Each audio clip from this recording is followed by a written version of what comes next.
Let's face it, mortgage compliance sucks. The good news is, we're here to help with that. Welcome to the show with one simple goal: keep Canadian mortgage brokers protected and prepared in a challenging regulatory environment. We bypass the boring parts and get straight to it. Practical approaches, checklists, and real-world examples that you and your business can actually relate to. Whether it's FinTrack, the provincial regulators, or whatever might come next. I'm Justin Noda, occasionally joined by Dean Lawton and Derek Williamson, and this is the Broker Armour podcast. Welcome back to another episode of the Broker Armour podcast. Today's episode is going to be all about the Mortgage Services Act, the MSA that's coming into place in British Columbia on October 13th, 2026, and it is going to change everything. Those people out there that are saying it's going to change nothing, sorry DIs, those principal brokers, those team leads that are saying everything is just going to run as is and as we're used to, are lying to you. This is going to change everything that you know about the mortgage industry in British Columbia. And we're going to talk about three of those things today. We're going to touch base on your MSA education. We're going to touch base on the May 29th windup date, which is coming up here next week. And then we're going to touch on one of the hot button topics, which are PMCs, or personal mortgage corporations. So jumping into educational requirements, everybody who is licensed in British Columbia right now needs to take some sort of educational component put on by BCFSA and Saunders that is going to explain what the MSA is all about.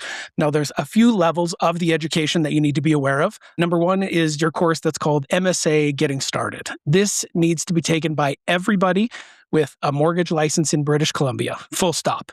The next one is going to be your MSA, the new mortgage broker course. And no, it doesn't mean only people who are new to being mortgage brokers take it.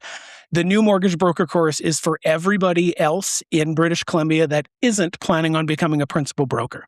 What is a principal broker? A principal broker is the person who is basically going to be running and in charge, and the chief compliance officer and the head broker of Brokerage that remains a brokerage underneath the Mortgage Services Act. So if that's not you, please take the MSA Getting Started and take the MSA, the new mortgage broker course, and that should satisfy your educational component for the MSA launch. You need to have that done by September 22nd. Please have it done by September 1st. Make sure that everything is in place and you're not, stumbling around trying to figure it out, because BCFSA is not going to mess around. They're just not going to license you. If push comes to shove and you don't have your educational component done by the 22nd, then you will not be licensed come October 13th. Finally, you're going to run into the MSA Principal Broker number 1 and the MSA Principal Broker course number 2. Now, this is for anybody who's going to be a principal broker when the MSA comes into force. So if you're DI now and you're going to take the brokerage route instead of the PMC route, we'll get into that in a little bit, please take the right courses. If you think you're going to be opening a brokerage, in the immediate future, just take the course. It's a great course. It tells a whole bunch of information that everybody should be aware of. And at the very outside, even if you don't become a principal broker, taking this course will give you sympathy for the principal brokers. So it is a huge job. It is a vast increase of responsibilities and requirements. And I think everybody who isn't going to be a principal broker, even knowing what their brokerage's principal broker is up to, is talking about, is trying to enforce, knowing where that's coming from, I think is going to allow everybody to accept these changes a little bit more than if they didn't. So that's your education. Make sure you get it done. September 22nd is the deadline. Moving on to the more consistent and more soon deadline would be May 29th, and that is the brokerage windup date. So the brokerage windup date, what am I talking about? If you are an existing designated individual, you're a DI with BCFSA, and you have a registered corporation with BCFSA, meaning you are currently getting paid into a corporate account. And when you search yourself up, BCFSA Justin Noda, BCFSA Mary Smith, and it comes up showing that your sub-broker license is under 1, 2, 3, 4, 5, 6 BC Limited or Big Time Mortgages, whatever it might be, that defines you as a designated individual and means you have an existing registered corporation with BCFSA. So what are your choices? Before May 29th, what they want you to do is they want you to decide whether or not you're going to be a personal mortgage corporation, a PMC, or if you're going to be a brokerage. So if you're going to be a full-scale brokerage, we'll get into this in another episode because it is another 2, 3, 4 episodes long. But a brokerage has a vast amount of responsibilities, your own E&O, your brokerage governance policy, your policies and procedures. It's going to have a tick down on FinTrack. It's going to have compliance requirements. It's going to have reporting requirements, right? It's a lot. And again, we'll cover that later. So if you're not going to be a actual brokerage, and maybe you are just incorporated right now because you want to get paid to a corporate account for tax purposes, 90% of the registered corporations with BCFSA, that's the setup right now. So for those people, you're going to go the personal mortgage corporation route. You're going to go PMC. You're getting into a PMC because you want to continue to be allowed to be paid into a corporate account. So before May 29th, what they would like you to do is to let them know what your plans are. So what you would do is 3 things, 3 forms. 2 have to be notarized. So number 1 is your acknowledgement form. So you need to get your acknowledgement form signed. You can get this off of the BCFSA website. Basically, it tells that you are winding down, you're deregistering your existing corporation with BCFSA, not deregistering it with BC Registries, just with BCFSA. So it's no longer a known entity as far as BCFSA goes. And you are going to be opening a PMC come October 13th. That's the acknowledgement form. Form 17 is your winding up your brokerage form. That is indicating to them that you are going to be winding down your existing registered corporation with them, and you're signing off. That's one of the ones that has to be notarized. The third one is your Form 12. If you have an existing registered corporation right now with BCFSA, Form 12 is a form that you are already familiar with. It is your absence of a trust account form. I realize most people probably did this not too long ago. You need to get a new one. It needs to be notarized, and the end date for that needs to be the same as the date that it was notarized. So you've gone through that. You've gotten your forms notarized. Again, you can get all these forms off of the BCFSA website. Now what do? You go into your IRIS portal, you choose a new submission, you choose to terminate the mortgage broker. Under the MBA, a brokerage really isn't a thing. So the broker is the corporation and the sub-broker is the individual. So you are terminating mortgage broker, meaning you're terminating your registered entity. You go through that process. There'll be a spot to upload Form 17. There'll be a spot to upload Form 12. And at the very bottom where it says additional documents or other documents, that is where you put your acknowledgement form. That is your step 1. Step 2 is that you're going to be transferring your sub-broker license somewhere. You're going to be transferring your sub-broker license out from underneath your existing registered corporation over to, my brokerage, over to a Better Way Mortgage Group, over to Clear Trust, over to DLC National, over to somewhere that you're going to be having your sub-broker license and your personal mortgage corporation license, because they are connected, where you're going to have those operating once the MSA comes into place so that you can continue to serve your clients.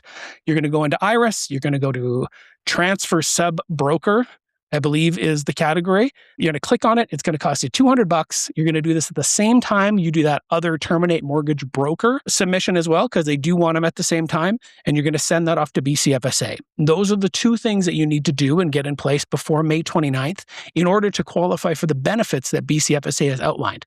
What are those benefits? The 2 main ones are you have the ability to receive some sort of a prorated refund depending on how long you have left in your existing registration term with BCFSA for your current company. And when you start a PMC in October 13th, because October 13th, a PMC costs $2,100. So maybe if you have a year left, which would be about $1,000, maybe they only charge you $1,000 or something like that. But there's some sort of a refund that's in place because they are going to be sympathetic to that front. The other one is that if you do it before May 29th, it gives the brokerage that you're with, the brokerage that you transfer to, the ability to continue to pay to your existing corporate account between wind-up date and the date your PMC comes into place and you have an account set up so that the brokerage can then start paying that.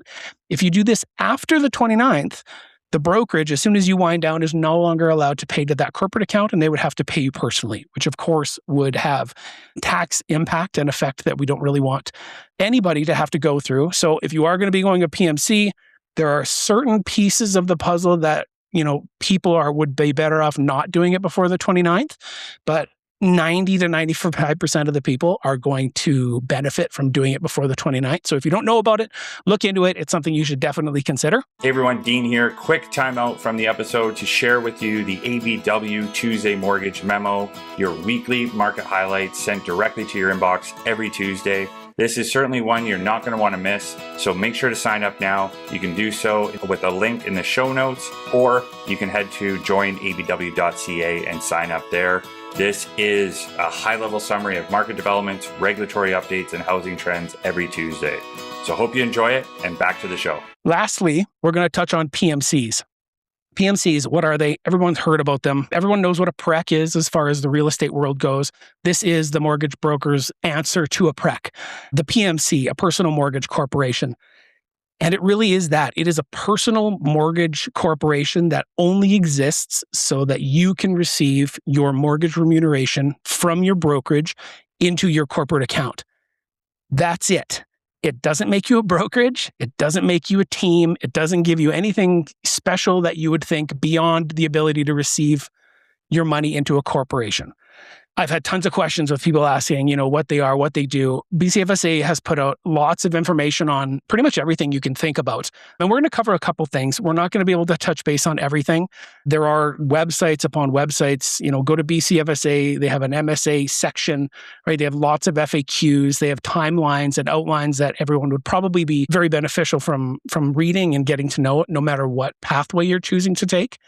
I think the biggest way to think about this is what can't a PMC do, right? And it really is only there to collect your mortgage remuneration. So if you're thinking, I'm just going to take my existing corporation that I now hold real estate in, and I do investments in, and I have a whole bunch of other things I do lending out of, right? And I'm just going to move it over. That's going to become my PMC, and away we go. Nope. It won't work. There are rules and regulations on what a PMC can and cannot do. And as I said a little bit earlier, it really is just in place to receive your corporate remuneration, and that's it. So if anything else can be kind of done on a standalone basis, it's probably not going to be allowed to be done through a PMC, right? Trades in stocks, other than like modest trading that might constitute like a capital gain opposed to actually having income from the business. It can't, hold real estate. It can't engage in real estate development. And one of the biggest ones that I found out, one of the ones that's causing some of the biggest turmoil in the industry right now, is that a PMC cannot pay a licensed person. And again, hard stop. So the only person under the MSA, or the only entity under the MSA that can pay a licensed individual, is the mortgage brokerage that license is under. So for everybody out there right now who has a licensed underwriter that they pay a salary to, the only way that that's able to continue is if you open a brokerage and then pay your person a salary. Otherwise, there has to be a conversation about potentially switching it into like a split setup, right? Where then the person's working for 20% of the commission. That way on the Form 10s, you're disclosing, Bill gets 80% and Sally gets 20%. And then the brokerage is paying, Bill is 80, Sally are 20. Everything is fine. The MSA is satisfied. If we pay Bill 100% and then Bill pays Sally, who is a licensed mortgage broker, that 20%, that's offside. You're out of bounds. You will get discovered. They have made it very well known that it's going to be something that they're, keeping an extensive eye out for. So it's not really a path that you want to step in, although it is causing a lot of turmoil, as I said, in the industry, because there's lots of people that have been doing it one way for so long. And this is causing them to have to put brakes on that, reverse it a little bit, and maybe look at doing things a different way or getting set up in a different manner.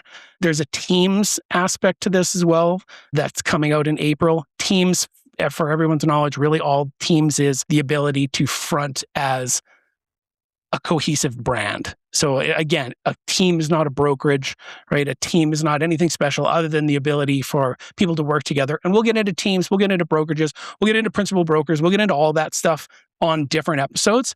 As far as the PMCs, there's a couple more things that I wanted to point out just because they are important when people are considering this. The naming of a PMC is a big thing. So inside the Mortgage Services Act, it is recommended but not required that you use your licensee name. So using Justin Noda, and then it is important that the corporation name also has Personal Mortgage Corporation. The full thing spelt out in full. No PMC, no abbreviation, no anything. Justin Noda, Personal Mortgage Corporation has to be the legal name of that Personal Mortgage Corporation, and that is how you advertise. All the advertising has to say Justin Noda Personal Mortgage Corporation. Now, I'm going to go back a little bit. Recommended but not required to use your licensee name. So there is a little bit of give and take on them considering the ability to use a more corporate or company sounding name. Big Time Mortgages, Personal Mortgage Corporation.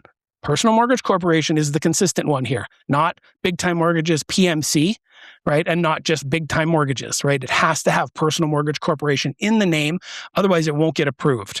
So because the names won't be approved until October 13th, when the MSA comes into play, we don't really know what BCFSA is going to look for. We don't know how willing they're going to be to accept a more corporate sounding name over top of their licensee name. So one of the tricks that they've recommended is to actually get 2 PMC names held. So go to BC Registries. BC Registries is able to hold a name for 56 days prior. So 56 days prior to October 13th is August 18th. Go to BC Registries, go to your lawyer, go to your accountant, go to whoever is able to hold that name for you. And maybe you get them to hold Justin Noda Personal Mortgage Corporation and Big Time Mortgage Personal Mortgage Corporation. Then on October 13th, when you take that name from BC Registries to BCFSA for them to approve it, provide the one that you want first. If you want that corporate sounding name, provide that to them. If they come back and say yes, you're golden. If they come back and say no, then you're going to have to provide them with your more licensee sounding name, and you'll have to make all the adjustments you can on that moving forward. So it's a little bit sticky. It's a little bit tricky. Who can own a PMC is another thing that keeps coming up. So owning a PMC, you as the licensee, you need to own 100% of the voting shares of this corporation, and that is non-negotiable. Where it becomes a little negotiable is the non-voting shares. So the non-voting shares of a PMC are a little bit of a different story just because the non-voting shares can be owned by your spouse, by your child. They can be owned by a corporation. They can own non-voting shares as long as all those shares of that corporation are beneficially owned by either you, your spouse, or your child. And same thing, a trust. A trust can also own non-voting shares as long as all the beneficiaries of that trust are either you, your spouse, your child. So you can see some consistencies that start to add up. So there's lots of little, I'm going to call them picadillos, lots of picadillos inside of the PMC. But as I said, I recommend getting on BCFSA's website, having a look at it. I guess one other thing is the cost. So the cost is something that continually comes up. It is another license, even though it's kind of connected directly to your mortgage broker license that everybody's going to have. So your mortgage broker license is $2,100. Your PMC license is also $2,100. So these are stacking. So just because you get a PMC doesn't mean you're only paying $21. If you want a PMC, you have to pay for the privilege of having a PMC. And it's the same thing with a brokerage, right? A brokerage is $3,100. So if you had a broker owner that had a mortgage broker license and they wanted a PMC and they wanted $3,100, then every 2-year cycle, he or she is paying $2,100, $2,100, $3,100. So it can start to add up. So again, this is the type of stuff that you're going to want to consider when you're making a decision on whether or not you want a PMC. Is it worth it? Is the juice worth the squeeze? Do you do enough business? Do you save enough money on taxes? Think about that you're also going to be paying an accountant in order to do your corporate taxes, right? Do your math, see what affects you the most and see what's going to benefit you the most moving forward. Talk to your DI, talk to your principal broker, talk to your compliance officer. There's lots of stuff to think about. I'm going to come back with another episode in the next little while that we're going to talk about things like the brokerage, like the principal broker, disclosures, duties, enforcements, all that kind of stuff is going to come out within the next little bit. It's going to be released by BCFSA. Keep tuned and keep track on the newest episode to come through. I'll try and cover everything I can. And other than that, I hope everybody learned a little bit. I hope it sparks somebody to try and invest in the compliance side of this industry. I love it. I don't know why, but I do. And I hope you guys come back and join me again soon. Thanks very much, guys. Have a great day.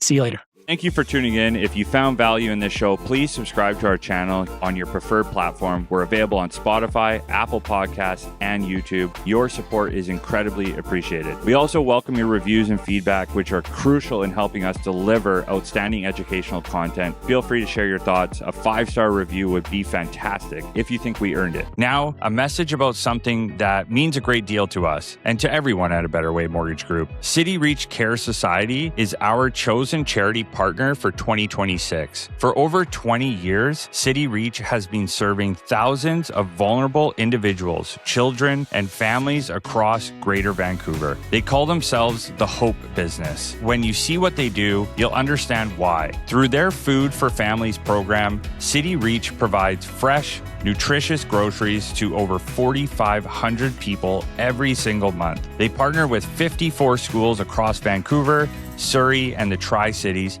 to make sure kids have access to food, hygiene supplies, and the support they need to thrive. Every August, their back-to-school blast puts backpacks filled with school supplies into the hands of 1,000 children heading back to the classroom. Here's what makes your support go even further. Every single dollar donated to City Reach translates into $10 worth of food for families in need. You can learn more, donate, or sign up to volunteer at cityreach.org. That's CITYREACH.org. Once again, thank you for listening, and we'll see you on the next one.